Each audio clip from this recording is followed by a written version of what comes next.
আসসালামু আলাইকুম। সংবাদে আপনাদের সবাইকে স্বাগত জানাচ্ছি। আমি ফিরোজ তোহা। শুরুতেই সংবাদ শিরোনাম। বাংলাদেশের সর্বশেষ গুরুত্বপূর্ণ আপডেট সংবাদে আপনাকে স্বাগত। শুরুতেই সংবাদ শিরোনাম, পরে বিস্তারিত। শুরুতেই জানিয়ে দিব, রাজধানীর উত্তরায় পুলিশ আন্দোলনকারী ব্যাপক সংঘর্ষ। কালবেলার প্রতিবেদন। উত্তরার আজমপুর জমজম টাওয়ার এবং ১১ নম্বর সেক্টরে মাইলস্টোন কলেজের সামনে পুলিশ এবং আন্দোলনকারীদের মধ্যে ব্যাপক সংঘর্ষের খবর পাওয়া গেছে।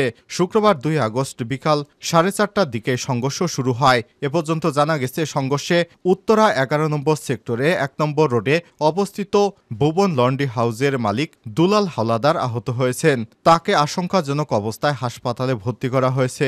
এ সংঘর্ষের সময় গুলি এবং সাউন্ড গ্রেনেডের শব্দ শোনা গেছে।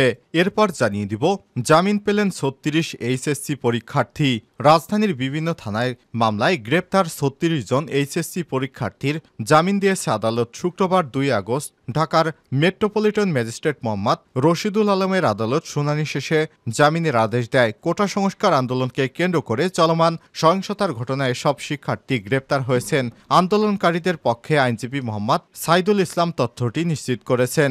জামিন পাওয়া শিক্ষার্থীদের মধ্যে আলী হোসেন, ইসমাইল তালুকদার, ইমরান হোসেন, আব্দুল কাদির, নাফিস, ইয়াসিন শেখ, আসিফ খান, আব্দুস সামাদ, এলাহি বক্স, সামির হোসেন, তানজিল হাসান, আলাউদ্দিন অপু, ফয়সাল আহমেদ, সামিউল আলম, শাখাত হোসেন, রনি শেখ, ইমরান আহমেদ, আফসার সম্রাট, খলিফা রাশিদুল ইসলাম তোহা, মাসুদ পারভেজ, আসিফ আলামিন, রায়হান ইসলাম, শাকিল আহমেদ, জাবের হোসেন, রুহুল আমিন, রাহাত আবদুল্লাহ, জাকি তুহিন, নাহিদ আহমেদ, মাসুদ রানা, শরীফুল ইসলাম, শিয়াব হোসেন, তাশরিফ স্বপ্ন, সোয়াদুর রহমান রয়েছেন। এদিকে আজ রাজধানীর বিভিন্ন স্থানে বৈষম্যবিরোধী ছাত্র আন্দোলনের ডাকে গণমিছিল হয়েছে।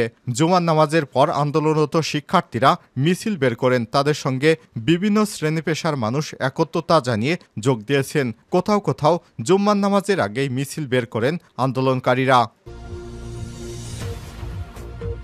জামিন পেলেন ৩৬ এইচএসসি পরীক্ষার্থী।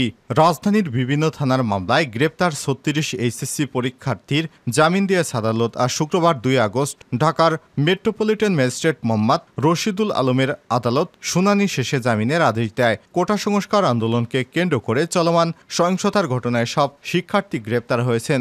আন্দোলনকারীদের পক্ষের আইনজীবী মোহাম্মদ সাইদুল ইসলাম তথ্যটি নিশ্চিত করেছেন।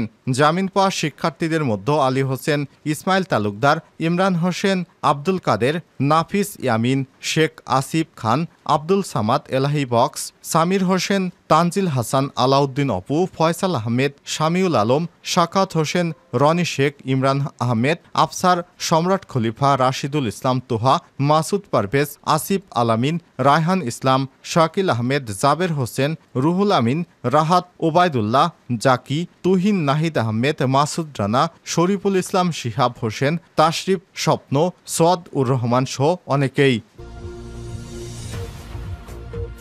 জামাত শিবিরের বক্তব্য, বিবৃতি প্রকাশ করা যাবে না। Attorney general Abu Mohammad M Amin Uddin জানিয়েছেন, নিষিদ্ধ জামাত ইসলাম, ছাত্র শিবির সহ এর সঙ্গে অঙ্গ সহযোগী সংগঠনের কোনো বিবৃতি বা বক্তব্য প্রকাশ করা যাবে না। বৃহস্পতিবার ১ আগস্ট সাংবাদিকদের এসব কথা জানান অ্যাটর্নি জেনারেল। তিনি বলেছেন, নিষিদ্ধ ঘোষিত সংগঠন বা ব্যক্তির কোনো বিবৃতি, মন্তব্য, অভিমত বা উক্তি কোনোভাবেই প্রচার এবং প্রকাশ করা যাবে না। সন্ত্রাসবিরোধী আইন ২০০৯-এর ধারা ১৮/১-এর প্রদত্ত ক্ষমতা বলে বাংলাদেশ জামাত ইসলামী, ইসলামী ছাত্র শিবির এবং এর অঙ্গ সহযোগী সংগঠনের রাজনৈতিক দল এবং অঙ্গ সংগঠন হিসেবে নিষিদ্ধ ঘোষণা করেছে সরকার।